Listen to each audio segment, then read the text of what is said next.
عبداللہ ابن عباس رضی اللہ عنہ فرماتے ہیں کہ صحابی آئے رسول اللہ صلی اللہ علیہ وسلم کے پاس اور کہا کہ یا رسول اللہ صلی اللہ علیہ وسلم میرا نفس میرے سے ایسی باتیں کرتا ہے، مطلب میرا نفس مجھے کچھ ایسا بولتا ہے، نفس امارہ بسو، برا نفس، کہ میں آپ کو بتا نہیں سکتا. And I would prefer to be a burned coal, کہ میں جلا ہوا ایک جو ہے نا کوئلے کا حصہ ہو جاؤں، to speak those words and to bring those words on my tongue. رسول اللہ صلی اللہ علیہ وسلم نے کیا پتہ کیا فرمایا؟ کہتے ہیں اللہ اکبر اللہ اکبر اللہ اکبر الحمدللہ الذی رد کیدہ الا الوسوسہ. کہ اللہ اکبر، اللہ سب سے بڑا ہے، اللہ سب سے بڑا ہے، اللہ سب سے بڑا ہے. اللہ کا شکر ہے کہ اس نے شیطان کے جو وار ہے اس کو وسوسہ تک ہی رکھا. شیطان کے جو ٹریپس ہیں اور اس کے جو وار ہیں اس کو صرف وسوسے تک ہی رکھا اور اس کو آگے نہیں بڑھایا کہ وہ انسان کو فزیکلی بھی آ کے گمراہ کرے. یہ سنن ابو داؤد کی روایت ہے، اوتھینٹک نیریشن.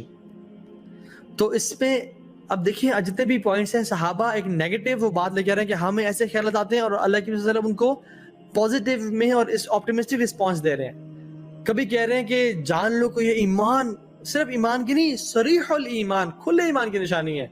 کبھی کہہ رہے ہیں الحمدللہ اللہ اکبر، کہ اللہ تعالیٰ نے شیطان کو اس سے زیادہ موقع نہیں دیا. کبھی بھی انسان کو یہ نہیں کرے کہ تمہارا ایمان کیسے ہے، تم اتنے کمزور کیوں، نہیں، بلکہ الٹا تمہیں ایمان کی بشارت دی اور نشانی دی.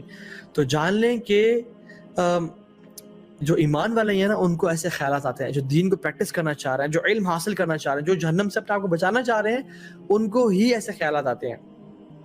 اور یہ بات بھی جان لیں کہ یہ شیطان کی طرف سے ہیں. اگر ہم پہچان لیں کہ یہ خیالات شیطان کی طرف سے ہیں then we will be easily able to rectify these thoughts. دوسری، don't blame yourself، اور اللہ کے میں نے ان کو blame نہیں کیا کہ تمہاری غلطی ہے. اور جس کو یہ خیالات آ رہے ہیں obsessive compulsive disorder regarding their ایمان and faith and purity اور وہ سب اس کے بارے میں بات کرتے ہیں، don't blame yourselves، rather blame it to شیطان، کہ شیطان مجھے تنگ کر رہا ہے اور میں نے اس کا شکار نہیں ہونا. اور تیسری چیز، اللہ کے وسلم نے اس کو پازیٹیو میں رپلائی کیا، تو آپ کے لیے بھی اللہ کے نبی صلی اللہ علیہ وسلم کی پازیٹیو میں رپلائی ہے. اس کا مطلب یہ نہیں ہے کہ جو بھی ایول تھاٹس آ رہے ہیں اس کو بڑا اچھا سمجھنا شروع کر دیں اور ان پہ بڑا خوش ہوئیں. Rather try to get rid of them, اعوذ باللہ من الشیطان الرجیم پڑھیں اور change your attention to something good. Rather ایسا کر لیں کہ جب بھی مجھے برا خیال آیا میں 10 دفعہ استغفار پڑھوں گا، بجائے کہ پریشان ہوں اور مصیبتیں پڑھوں 10 دفعہ استغفار پڑھوں گا، کیونکہ شیطان کو پسند نہیں ہے کہ آپ کو جب بھی وسوسہ دے آپ 10 دفعہ استغفار پڑھ لیں، اپنے گناہ معاف کروا دیں. یا ارادہ کریں کہ جب بھی مجھے برا خیال آئے میں 2 نفل پڑھ لوں گا. اینڈ شیطان ہیٹ سیٹ کہ آپ 2 نفل پڑھیں. شاید وہ شروع میں کرتا رہے کہ یار کب تک شاید یہ ہار مان جائے، لیکن اگر آپ نے ہار نہ مانی تو he will leave you right there and then. کچھ عرصے کے بعد کہ تو بندہ ہار ہی نہیں مان رہا، and it is preferable for me کہ میں اس کو وسوسہ ہی نہ دوں، بجائے کہ 2 رکعتیں پڑھنا شروع کر دے یا 10 دفعہ استغفار پڑھنا شروع کر دے. ابن تیمیہ رحمہ اللہ فرماتے ہیں اس حدیث کی بیسس میں کہ جب انسان اس وسوسے سے نفرت کرے اور اس کا مقابلہ کرے، اس کو ریپل کرے ایز اے مجاہد repels the enemy, this person has clear ایمان. جیسے ایک مسلمان دشمن سے لڑتا ہے، ضروری نہیں ہے کہ وہ ایک وار کرے دشمن پہ اور دشمن پیچھے ہو جائے اور کبھی دوبارہ وار نہ کرے. کبھی ایسا ہوا ہے؟ نہیں. وہ دشمن دوبارہ آتا ہے، اٹیک کرتا ہے، اور وہ جو بندہ ہے وہ اپنی جان کی بازی لگا دیتا ہے کہ میں اس کو پیچھے کروں. تو وسوسے کا اس طرح سے مقابلہ کرنا ہے ہم لوگوں نے، بار بار اس کو ریپل کرنا ہے، بار بار اس کو دور کرنا ہے، پھر بار بار آئے گا، اگین اینڈ اگین وہ آئے گا، سالوں تک آئے گا، لیکن ہم نے مجاہد کی طرح مقابلہ کرتے رہنا جب تک وہ ہار نہ مان جائے. اینڈ جو شخص یہ کام کرتا ہے نا، دس از سائن آف کلیئر ایمان. اور یہ بات جان لیں کہ دس ہیپنز، میں نے بار بار کہا clearly, this happens to practicing Muslims.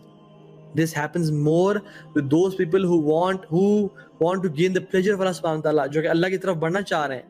ابن عثیمین رحمہ اللہ سے پوچھا کہ انسان نے کہا کہ شیخ عثیمین رحمہ اللہ کہ مجھے یہ خیالات آتے ہیں، تو انہوں نے فرمایا ابشر ابشر ابشر، خوش ہو جاؤ خوش ہو جاؤ خوش ہو جاؤ، یہ ایمان کی نشانی ہے.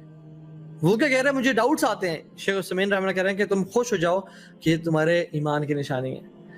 آپ وسوسوں کو اس طرح سے لیا کریں جس طرح میں اکثر لوگوں کو کہتا ہوں کہ جس طرح آپ سے کوئی مجنون ایک پاگل انسان بات کر رہا ہے، آپ سے اگر وہ کچھ کہہ رہا ہے، آپ کو کوئی بات کر رہا ہے، آپ اس کی بات کو دھیان دیں گے؟ کیا آپ اس کی بات کو دھیان دیں گے؟ کہیں گے یار تم مجھے باتیں تنگ کر رہی ہیں اور سر نہیں، یا کہیں گے تم خاموش ہو جاؤ؟ آپ کو پتا پاگل انسانوں کبھی خاموش نہیں ہوگا.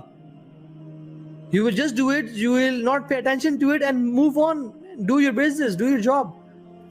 تو جو وسوسے ہیں نا یہ تو پاگل انسان سے بھی برا شخص بول رہا دے رہا ہے جو کہ شیطان ہے. تو شیطان جو مرضی بولتا رہے. Just treat شیطان as he is a madman, جو کہ آپ کو وسوسے دے رہا ہے اور آپ کو اسے فرق نہیں پڑتا. جیسے پاگل انسان بولتا رہے آپ اس کو چپ ہونے کا بھی نہیں کہتے. آپ you just go away from it. Just say اعوذ باللہ and go away from it. So it's like پاگل انسان. عبداللہ ابن عباس رضی اللہ تعالیٰ عنہ ان کے کچھ صحابی ان کے کچھ ساتھی ان کے پاس ہے اور کہا کہ ہمیں نماز میں ورشپ میں بہت خیالات آتے ہیں جو کہ ہمیں نماز سے ڈسٹریکٹ کرتے ہیں. ابھی بہترین لوگ ہیں ایک طرح سے تابعین ہیں. تو جیوز اور کرسچنز ہم پہ ہنستے ہیں, اسپیشلی جیوز, اور کہتے ہیں کہ تم لوگوں کو جب تم نماز پڑھتے ہو اور تمہیں خیالات آتے ہیں تم تنگ ہوتے ہو اسے. ہم لوگ جب اپنی عبادت کرتے ہیں نا ہمیں خیالات نہیں آتے. تو عبداللہ بن عباس رضی اللہ تعالیٰ عنہ نے اس بات کو کنفرم کیا کہ ہاں وہ ٹھیک کہہ رہے ہیں. تو جو کمپینینز تھے ان کے وہ پریشان ہو گئے کہ ایسا کیوں ہے, ہم تو حق پہ ہیں وہ باطل پہ, تو ایسا کیوں ہے کہ ان کو وہ تنگ نہیں ہو رہے اور ہم تنگ ہو رہے ہیں. انہوں نے فرمایا کہ یہی دلیل ہے کہ تم حق پہ ہو, تم تنگ ہو رہے ہو, تم وسوسے کو شکار ہو رہے ہو, اور وہ باطل پہ ہیں وہ اس لیے اس بات کا شکار نہیں ہو رہے. کیونکہ شیطان ہمیشہ حق والوں کو گمراہ کرنا چاہتا ہے. وہ گمراہوں کو آلریڈی گمراہ کر کے کیا کرے گا. ایک چور ہے, وہ دو گھروں کے سامنے آیا, ایک گھر میں کچھ بھی نہیں ہے, غریب لوگ ہیں وہ, اور دوسرے گھر میں بہت سونا اور مال پڑا ہے. وہ کس گھر میں چوری کرے گا؟ غریبی گھر میں جائے گا جن کو وہ کھانا خود کھلانا پڑ جائے انہیں, یا امیر گھر میں جائے گا؟ ڈیفینیٹلی امیر گھر میں جائے گا, کیونکہ اس کا لینا دینا اس سے ہے. شیطان گمراہوں کو دوبارہ گمراہ کیوں کرے گا؟ کیونکہ وہ آلریڈی ان کی پارٹی میں, ان کے الائے میں ہے. لیکن شیطان مسلمانوں کو, اسپیشلی پریکٹسنگ مسلمانوں کو زیادہ گمراہ کرتا ہے, زیادہ شکار کرتا ہے لوگوں کا, تاکہ ان لوگوں کو میں نے اپنے راستے پہ لانا ہے. یہ وہ لوگ ہیں جو اللہ کی طرف جا رہے ہیں, جو جنت کی طرف جا رہے ہیں. رسول اللہ صلی اللہ علیہ وسلم فرمایا کہ اللہ has forgiven for my ummah that which is whispered to them. جو ہمیں خیالات آتے ہیں نا, اور جو وسوسے آتے ہیں, اللہ تعالیٰ نے ہمیں وہ پہلے سے ہی معاف کر کے رکھے ہیں. الحمدللہ, یہ اللہ تعالیٰ کا امت محمدیہ پہ بہت بڑا کرم ہے کہ جو بھی ہمیں برے خیالات آتے ہیں نا, اگر کسی انسان کو تنگ کر رہے ہیں وہ اس پہ معاف ہے. اس کی ایکسیپشنز ہیں کہ جو شخص ابھی ایک انسان حسد کرنا شروع ہو جائے اپنے رشتہ داروں سے, وہ الگ چیز ہے. وہ وسوسوں اور ایول تھاٹس کا شکار نہیں ہے, او سی ڈی کا شکار نہیں ہے, اس ٹریپ کا شکار نہیں ہے, وہ خود حاسد بن رہا ہے, اس کا الگ کیس ہے, اس کا گناہ ہوگا اس کو. لیکن جو لوگوں کو جنرلی وسوسے آتے ہیں, شیطان تنگ کر رہا ہے, اللہ تعالیٰ نے ان کے خیالات کو معاف کر دیا ایز جو ان کے دلوں میں اور ان کے ذہنوں میں آتے ہیں, حتیٰ جب تک وہ ان پہ ایکٹ نہ کریں یا اپنی زبان پہ نہ لے کے آئیں. تو دو کام نہیں کرنے, ان پہ عمل نہیں کرنا. کوئی دین کے بارے میں برا خیال ہے, کوئی کسی عورت کے بارے میں ہے, کسی اپوزٹ جینڈر کے بارے میں ہے, اللہ تعالیٰ کے بارے میں, ان پہ ایکٹ نہیں کرنا, ان کو یقین نہیں کرنا, اور ان کو اپنی زبان پہ لے کہنا کہ ہاں واقعی میں یہ بات ٹھیک ہے اور میں اس چیز کا اقرار کرتا ہوں. صحیح بخاری اور صحیح مسلم کی حدیث ہے.